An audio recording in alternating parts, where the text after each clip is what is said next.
Hello and welcome to Stitches and Slapdashery, Slowvember, day 22.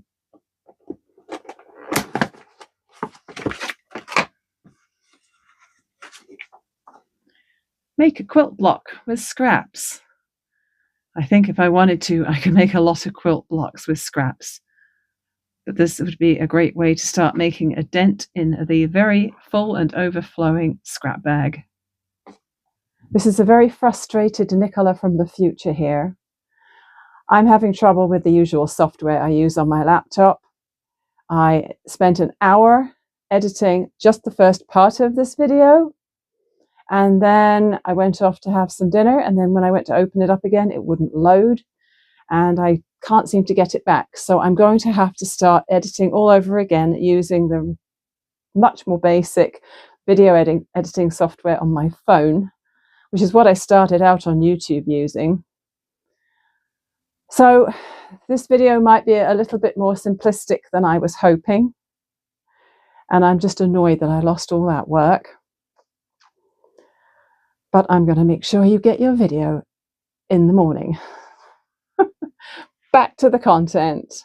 I have my little cutting mat, ironing surface and sewing machine area all set up. I have this massive crocheted bag absolutely packed with scraps, so I'm just going to put it on its side and let things spill out as they will, so I can just grab scraps really easily. I have in mind to do a crumb block or blocks, and crumbs tend to be really, really tiny scraps. These may not be that tiny, and they're not usually sewn onto a backing. A lot of the times I'll do a scrap block onto a backing like interfacing or batting, but I'm not going to do that this time. I'll see how it goes. I've got just taupe thread in the machine, and my bobbin is looking a little depleted, so I've got all of these other bobbins with thread in, which I'll just grab when that one runs out. It doesn't matter what colour the thread is. And I rather like using up odds and ends of bobbin thread. I recently had a little clear out of this thing, and these guys are all empty. I do love it when it looks tidy like that.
Well, I guess we'd have to keep this fabric this way up because it's got a little bear with a candy cane right there.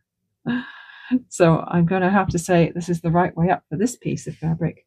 It's not quite a square. What did it end up being? 7 inches by 6 inches. So that would be a good size for a little zipper pouch or something. I could just make a second one. Make that into a zipper pouch. I could also make a couple more the same size and use it for the lining as well. Or maybe use some bigger pieces for the lining or some squares. I have scrap squares cut. Or use this stuff that's already made up. Actually, one of these would make a nice little zipper pouch all by itself, wouldn't it?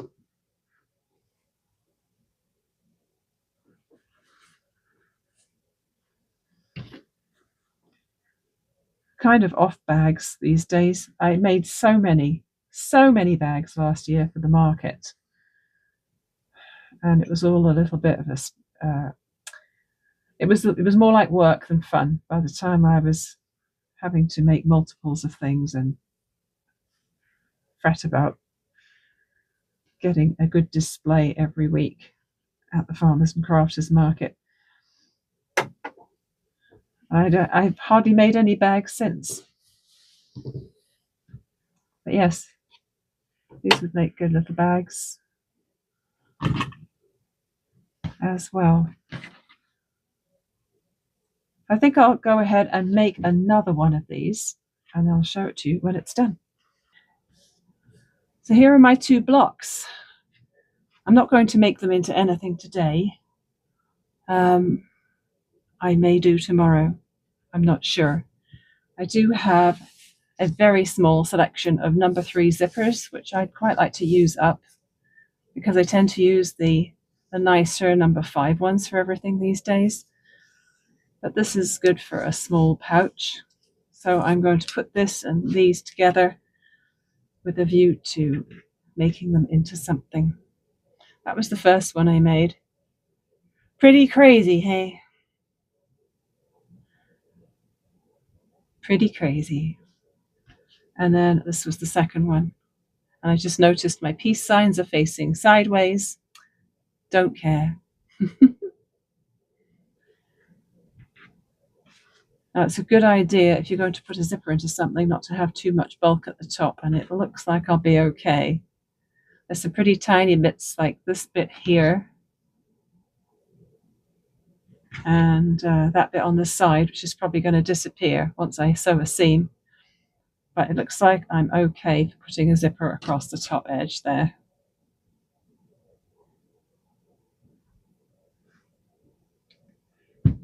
So that's that for that project for the day.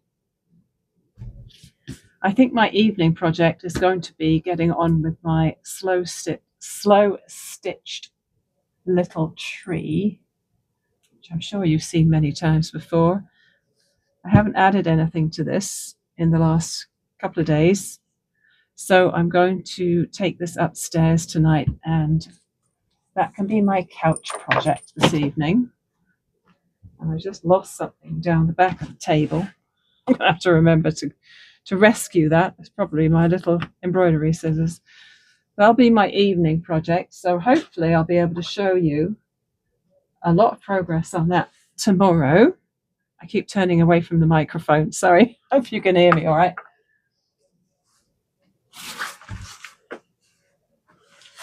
And then I wanted to show you the library books I got today because they are monsters. They are absolute monsters, and it's a good idea that our library allows you to borrow something for a month and then keep renewing unless somebody else puts a hold on things. So this one, Ken Follett, Fall of Giants. This is the hold I picked up today. Now, I think Pillars of the Earth, that's right, Pillars of the Earth is the one I read of his before, and his books are always epics. And this is just book 1 of the Century trilogy. I have no idea what it's about. But that is, hang on, I'm going to try and check the pages without actually seeing how it ends. 984 pages. I found this one in the large print section by James Grippando, and I just finished his Goodbye Girl, and I quite enjoyed it. So I picked up this Code 6 to see what that one's all about. I didn't even really think about reading the bio because I quite liked his last book. Look at the size of this one. Robert Galbraith, The Running Grave. And it's not even large print. This one is, hang on a minute, 930 odd pages. Good grief, Nicola, when are you going to have the time for all this? I'm figuring that I'm going to have a lot of time for reading in December because I won't be doing daily videos. That's my theory. And the final one is the Stephen King. It's called Sleeping Beauties. I haven't read a Sleeping Beauty. I haven't read a Stephen King book in years. So, as you can see, there's a lot of reading there. And the reason I tend to bring home extra novels when I go to the library is that sometimes, you start a book and you just can't get into it. The first page, you just, nope, that one's not for me. Or you try it, give it a couple of chapters and you're like, no, it's not hooking me. And so you have to put it aside. So I always have to bear that in mind and never just bring home one book from the library. So I am well prepared for my long, dark evenings of December. Whew, feeling pretty warm in my fleecy sweater today. I had a comment from someone asking me if there was a pattern for the fleece sweater I was wearing with the granny square print. And I did reply to that and told them it was a Burda pattern and what the number was. This one's the same one, the same pattern. I think I made it 5 times.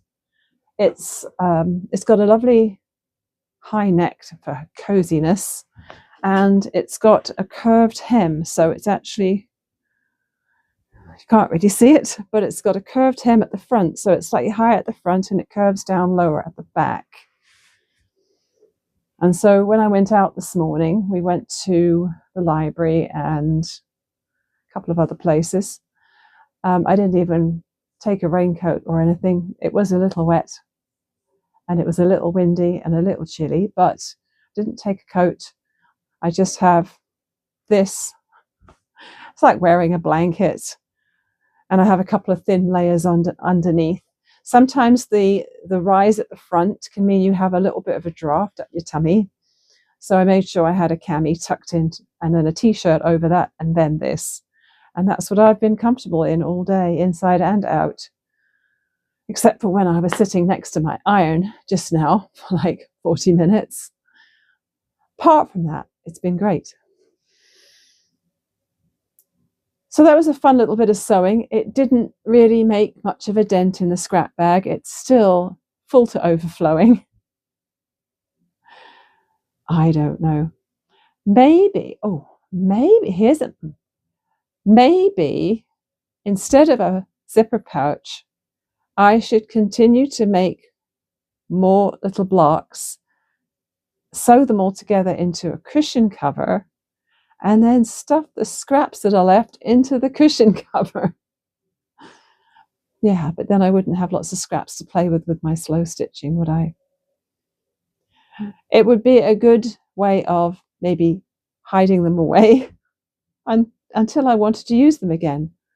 You could zip them into a cushion cover, and then if you decided you regretted putting them in the cushion, you could just pull them back out again by unzipping the cushion, couldn't you? There's an idea. Like I said, my head's full of ideas. Well, I can see it's getting pretty dull outside. I think probably we are getting towards 4-ish and it didn't really brighten up much at all today. It started out dark and it's ending dark. But yes, I do love this time of year. Thanks for the comments about the AI dubbing. If anyone didn't hear that at the end of my video yesterday, YouTube has offered a function to have my videos AI dubbed for foreign languages. And I didn't like the sound of that. And somehow I feel like it would be okay if it was an educational video with just a voiceover and you were watching it for the educational content maybe, rather than actually seeing a real person talking to you on a screen like me. But as I said to Mr. Stitches earlier, I just can't imagine that people would be happy to watch my videos and I'm talking away in English, but they're hearing a foreign language, but AI. You'd lose so much, wouldn't you? I think you'd lose a lot. You certainly lose the human touch for sure. And that's what this is all about, isn't it? Human contact and community. So, yeah, not going for it at the moment anyway. Having said that, it's time to say goodbye for now, and I'll see you again tomorrow.